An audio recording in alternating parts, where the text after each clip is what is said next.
इतिहास के पन्नों से निकली ये कहानी न सिर्फ प्रेम की प्रतिमूर्ति को दर्शाती है, बल्कि प्रेम के साथ बलिदान के स्वरूप को भी देश की भावी पीढ़ी के सामने रखती है। सलुम्बर की रानी हाड़ी रानी द्वारा अपने पति को फर्ज याद दिलाने के लिए दिया गया बलिदान न सिर्फ प्रेम की निशानी बल्कि इतिहास का सबसे बड़ा बलिदान भी है।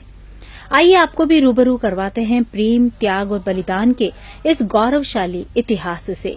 बात 16वीं शताब्दी की है, जब किशनगढ़ का राजा मानसिंह को बनाया गया।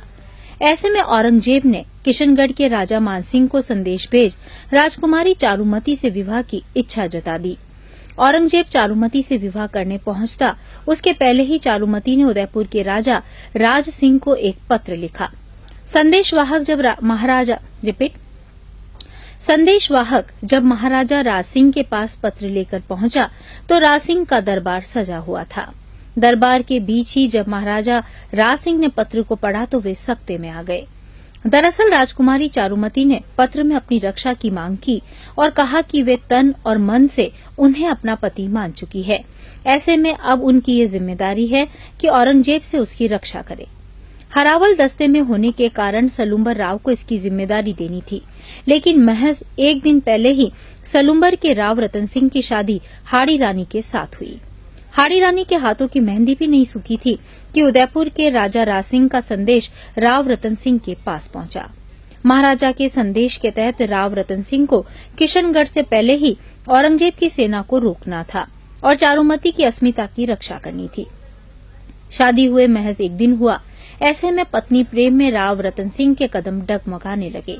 हालांकि हाड़ी रानी ने राव रतन सिंह में उत्साह का सृजन किया और उन्हें युद्ध में जाने के लिए तैयार किया। हालांकि दोनों में प्रेम इतना अटूट हो चुका था कि वे एक दूसरे से अलग नहीं हो पा रहे थे और शायद उन्हें ये आभास भी था कि वे एक दूसरे से कभी नहीं मिल पाएंगे। राव रतन सिंह भी सलुम्बर महल के चौक में खड़े होकर अपनी सेना को युद्ध के लिए तैयार कर रहे थे। उस दौरान हाड़ी रानी अपने पति को देखने के लिए गोखड़े में आ खड़ी हुई। सेना को संबोधित कर रहे राव रतन सिंह की नजर जब गोखड़े पर खड़ी रानी पर पड़ी तो पास खड़े एक सैनिक से रानी की निशानी लाने को कहा। जब सैनिक रानी के पास निशानी लेने पहुंचा तो रानी को लगा कि राव रतन सिंह उनके प्रेम मोह से छूट नहीं पा रहे हैं। ऐसे में हाड़ी रानी अपने हाथ से ही अपना शीश काट सैनिक से साथ भिजवा दिया और राव रतन सिंह को अपना कर्तव्य याद दिलाते हुए राजकुमारी चारुमती को बचाने का संदेश दिया। इतिहास के पन्नों के ये प्रसंग प्रेम और बलिदान की निशानी के रूप में लिखा गया।